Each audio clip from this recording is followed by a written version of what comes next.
सी हमारा टॉपिक है हम यूनाइट कैसे, ओके, तो इसके लिए हम लोग फोकस करते हैं अभी।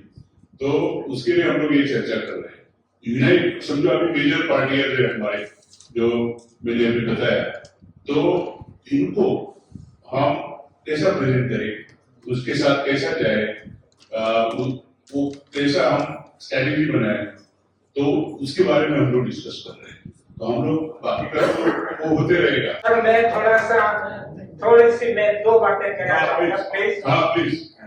मेरा ये कहना है कि अपना सवाल है कि साथ कैसे लाएं। इसके लिए मेरा सबमिशन है कि हमारी अपेक्स बॉडी, देश लेवल की अपेक्स बॉडी, वो अपेक्स बॉडी सारी बहुजन पार्टी या बहुजन समाज के लिए संविधान की मंशा के अनुसार आयोग, कमीशन, कमेटियां, जितने भी तरह कानून इनके वेलफेयर के लिए बनाए हैं, क्या ये धरातल पर उतरे, उसको फॉलो करने के लिए एक लिस्ट आउट होना चाहिए।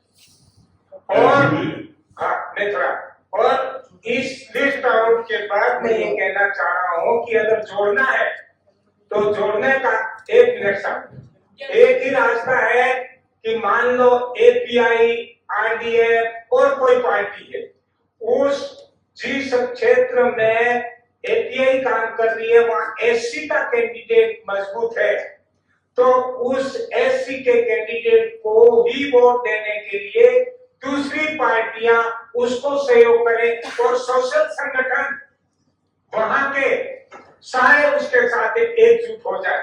उस तरह से जो संवैधानिक प्रावधानों को ध्यान में रखते हुए पार्टी जब इंटरलिंकअप हो जाएगी मुद्दों आधारित, तो निश्चित ही एक दूसरे के लिए कोऑर्डिनेशन होगा और आने वाले टाइम के लिए लोगों के लिए हित में काम करेगी। इस तरह से अपेक्स बॉडी में चर्चा की जाएगी। सबसे बड़ी समस्या है वो होता ही हमारी संस्था है, होता ही क्यों हमारी पॉलिटिकल पार्टी है, और वो जो पॉलिटिकल पार्टी होता ही क्यों है, उनकी संख्या नॉर्थ को साउथ में, आपके नॉर्थ में भी बहुत ज्यादा पार्टी है, साउथ और हमारे नॉर्थ में भी बहुत ज्यादा पॉलिटिकल, ये जो पॉलिटिकल पार्टी का यूनियन है, ये जो संख्या है वो कहां से जन्म लिया? इनका जन्म जातिवाद ने लिया। मित्रों, जब तक हम हमारी जातिवाद की जो समस्या है, जो किसी ने भी दी थी, कैसे भी दी थी, उस समस्या का समाधान नहीं करेंगे, हम राजनीतिक एकता और इन जो पार्टियों का जन्म है उन सब की जातिवाद है, कोई गुर्जर समाज है, कोई अनुसूचित जाति समाज है, कोई मुस्लिम समाज से, ये एकता तभी हो पाएगी और ये बहुत जल्दी नहीं होने वाली, 2024 में होने वाली, इसका टाइम लगेगा। Okay sir, thank you very much. एक टाइम लगेगा और धीरे धीरे एकता हो रही है, तो अभी कार्यक्रम है उसमें हम उस रास्ते पे सही चल रहे हैं। हमें एकता निराश नहीं होने की जरूरत है। अब हम एक नहीं होंगे, हम एक विचारधारा की तरफ जा रहे हैं। जब तक हम जातिवाद को जिंदा रखेंगे, जितना जल्दी हम अपने आपस में जातिवाद को खत्म करेंगे, हम राजनीतिक एकता में जल्दी पहुंचेंगे। अरुण सिंह जी से मैं रिक्वेस्ट करता हूँ कि उनकी राय बताइए, हाउ वी कैन यूनाइट, उसके लिए सोल्यूशन क्या है, हमें जल्दी से जल्दी इसके ऊपर क्या करना चाहिए। सभी को जय भारत, जय संविधान। अभी हम लोगों ने यहाँ एक डेमो देखा, हमारे समाज की, सर थोड़ा सा प्लीज, हमारे समाज की समस्या का एक मॉडल हमने यहाँ देखा। अभी आपके सामने समस्या ये है, मेरे हिसाब से सॉल्यूशन मिल चुका हुआ एक तो, कि हमारी मतलब समस्या क्यों है, क्योंकि हमें डिसिप्लिन नहीं है।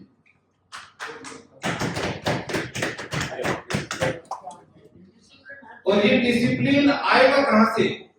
भीतर में संवेदना होगी। संवेदनाहीन हो गए हैं हम अपने, जो पहले बहुत सारे हमारे बोल चुके हैं कि अहम मैं प्रेजेंट हूं, ये मैं दिखाना चाहते हैं, और उसमें दूसरा मैं दिखाने लगता है। हम इसी तरह से, अब मेरे पास दूसरे शब्द नहीं है, हमारी जो विषय है उसी से भटक जाते हैं और फिर छोटी छोटी बातों पता नहीं कहां चले जाते हैं। मैं समाधान जो मुझे दिखाई दे रहा है, मैं ज्यादा नहीं बढ़ूंगा आगे। मैं ये कहना चाहूंगा कि हम सब यहाँ पे इंटेलेक्चुअल है, लेकिन हमारे समाज की समस्या एक तो डिसिप्लिन है, दूसरा अवेयरनेस है। बीच में हमारे कैडराइजेशन हुआ, बहुजन समाजवादी पार्टी जैसे काशीराम जी उन्होंने कैडराइजेशन किया, उसके बाद में वाम से अभी भी कैडराइजेशन हो रहा है, but not that style of cadreisation. दूसरा उधर देखेंगे तो उधर का कैडराइजेशन उन्होंने करीब 100 साल हो गए उनको, और उसमें उनका कैडर आज भी चल रहा है। तो वो कैडराइजेशन होना चाहिए, उसके लिए हमारा एक होता है सोशल पॉलिटिकल सोशलाइजेशन, कि हमारा समाज पॉलिटिकली सोशलाइज नहीं है। दूसरा पॉलिटिकल कल्चर, हमारे अंदर पॉलिटिकल कल्चर भी नहीं है। इन शब्दों का मैं आपको सिलेबस दे रहा हूं, इसमें हम काम करें तो यार ये चुनाव है, इसमें भी इसमें काम कर सकते हैं।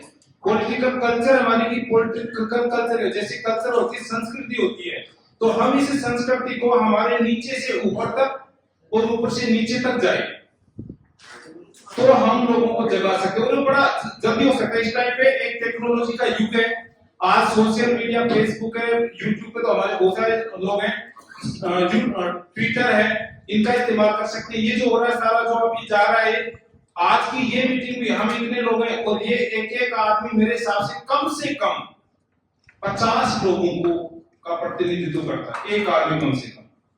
और वो उन 50 के थ्रू अगर 10-10 को भी करे, फिर वो 10-10 और किसी 10-10 को करें, तो इतनी बड़ी नेटवर्किंग हो जाएगी। नेटवर्किंग मेरे हिसाब से नेटवर्किंग का आजकल चल भी रहा है, जानते होंगे, इतना बड़ा काम कर सकते हैं। तो ये पॉलिटिकल और फीडबैक, तो वो एक डिसिप्लिन फीडबैक, साइंटिफिक एक मेथड, हम साइंटिफिक नहीं, हम तो कोई जो मनोवादी करे उसी में चले जा रहे हैं। जैसे एक कल्चर उनकी है, उसी कल्चर को ढोल पीटे जा रहे हैं। आज बाबा साहब को भी हम पत्थर का बना करके आरती उतारने लग गए हैं, मेरी बात समझिए।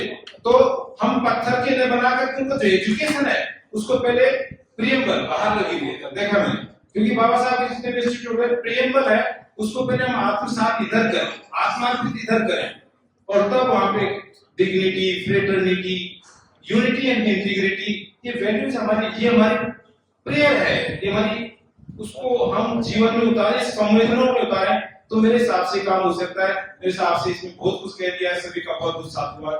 जय भारत, जय श्री राम। Thank you. आपकी जरा राय दीजिए, you are a constitutional expert, आप लॉयर है अच्छे, मैंने सुना है आप अच्छे केसेस लड़ते हैं, जो एट्रॉसिटी केसेस है, और इसमें आपको बहुत अच्छा अनुभव है, तो ये, और आप पॉलिटिकल पार्टी से भी बहुत जुड़े हैं, तो आपकी क्या राय है यूनिटी के लिए? सभी को जय भीम, नमो बुद्धाय। देखिए, हम लोग चोट पड़ रही है, लेकिन उम्मीद ये करते हैं कि कोई दूसरे बचाने वाला है। हमारा टॉपिक है how we can united, how we can success. हम दूसरे लोगों की कमियां या उनकी अच्छाई के बारे में बताते हैं, लेकिन हम क्या कर रहे हैं उस पर ध्यान नहीं देते। आरएसएस के प्रचारक 3.5 लाख हैं। आप ये तो कहते हैं कि उनकी जनसंख्या 15% है। 15% जनसंख्या वाले लोगों के 3.5 लाख प्रचारक हैं, जो अपनी आइडियोलॉजी को बढ़ाने के लिए दिन रात काम करते हैं। अब समस्या सामने आपके, तो समाधान आपके पास नहीं है। 15% लोग के आदमी 3.5 लाख पूरे देश के अंदर 24 घंटा काम करते हैं। 85% लोगों के लोग अपनी समाज की फायदे के लिए, विकास के लिए कितने लोग काम कर रहे हैं बता सकते हैं? समाधान आपको मिल गया होगा। एक बात, 15% लोग, देखो सत्ता और विचारधारा दोनों चीज अलग है।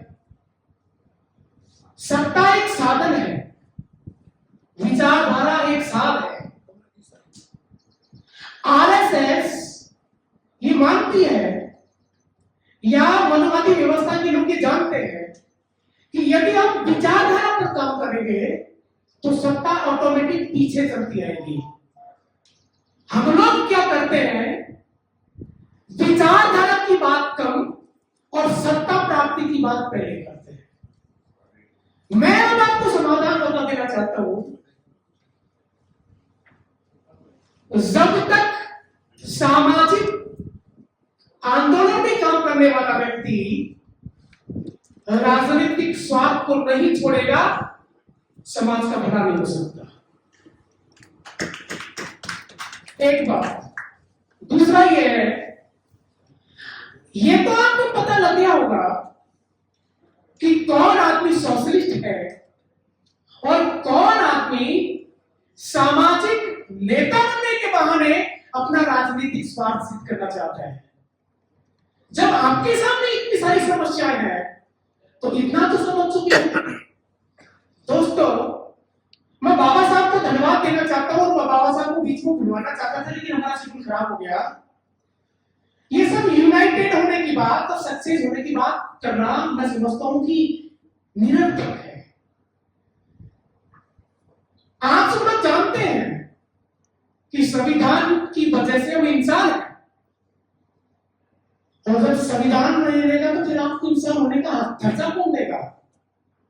और जब संविधान खत्म हो जाएगा तो आप यूनाइटेड होकर के कर क्या लोगे? दोस्तों, आपने कभी सोचा है संविधान के प्रेमबल के अंदर दो शब्द ऐसे हैं जिनकी वजह से आपके शरीर पर रंग बिरंगे कपड़े हैं और जिनकी वजह से आप एक दूसरे से व्यवहार बना सकते हैं। पहला शब्द है सोशलिज्म और दूसरा शब्द है सेकुलरिज्म। आप लोगों को मालूम है वो दोनों शब्द खत्म कर दिए गए हैं। सोशलिज्म शब्द जो आर्टिकल 12 से लेकर के 18 फंडामेंटल राइट ऑफ इक्वलिटी के टॉपिक पर टिका हुआ है। सेकुलरिज्म जो इस देश के अंदर पाखंड, अंधविश्वास और अपन को अपने पंथ के विचारधारा की आजादी देता है, वो भी खत्म कर दिया गया है। पहले इनडायरेक्ट रूप में खत्म किया जा रहा था, आजकल तो डॉक्यूमेंटली खत्म किया जा रहा है। और आप बात कर रहे हैं कि बहुजन समाज, बहुजन समाज, बहुजन समाज। मैं कहता हूं वैल्यू टू वोट और वैल्यू टू समाज। कास्ट की बात नहीं, वर्ग की बात कीजिए। जब तक ये बात नहीं करेंगे तब तक आपका भला होने वाला नहीं है। जय भीम, नमो बुद्धाय। Thank you very much. हमारे चैनल बहुजन दस्तक को लाइक, शेयर, सब्सक्राइब देखना मत भूलिएगा। जय भीम, जय भारत, जय संविधान। नमो बुद्धाय। धन्यवाद। चैनल आर्थिक समस्या से गुजर रहा है। अगर आप बहुजन समाज में बाबा साहेब अम्बेडकर और तथागत बुद्ध की विचारधारा को अधिक से अधिक लोगों तक पहुंचाना चाहते हैं तो हमें आर्थिक सहयोग प्रदान करें, ताकि हम अपने चैनल के माध्यम से देश विदेश में समता, बंधुता, एकता और संवैधानिक अधिकारों को ज्यादा से ज्यादा लोगों तक पहुंचा सकें। आप अपनी सहायता राशि नीचे लिखे खाते में जमा करा सकते हैं। खाता धारक गौतम रत्ना, खाता संख्या 316957686551, IFSC कोड SBIN 0060336, बैंक भारतीय स्टेट बैंक। आप हमारे बैंक खाते का विवरण स्क्रीन पर भी देख सकते हैं। जय भीम, जय भीम। मैं गौतम रत्ना आपका बहुजन फिल्म प्रोडक्शन में स्वागत करता हूं और आप हमारे प्रोडक्शन हाउस के अंदर अपना कैरियर बना सकते हैं as a film director, as a producer and actor and actress and editor and cinematographer also. अगर आपको फिल्म से रिलेटेड कुछ भी प्रोजेक्ट आपको बनवाना है तो हमारे पास में पूरा सेटअप है, जिसमें फिल्म कैमरा है, शूटिंग लाइट्स है और एडिटिंग है। सारा A to Z एक ही जगह पर आपको हमारे यहाँ पर मिल जाएगा। तो दोस्तों, आप हमें कांटेक्ट कर सकते हैं हमारे नंबर्स पर 9810085714 और 8510005714। हमारे वेबसाइट पे विजिट कर सकते हैं www.filmserviceindia.com और हमें मेल भी कर सकते हैं gautamfilmsproduction@gmail.com पर। धन्यवाद।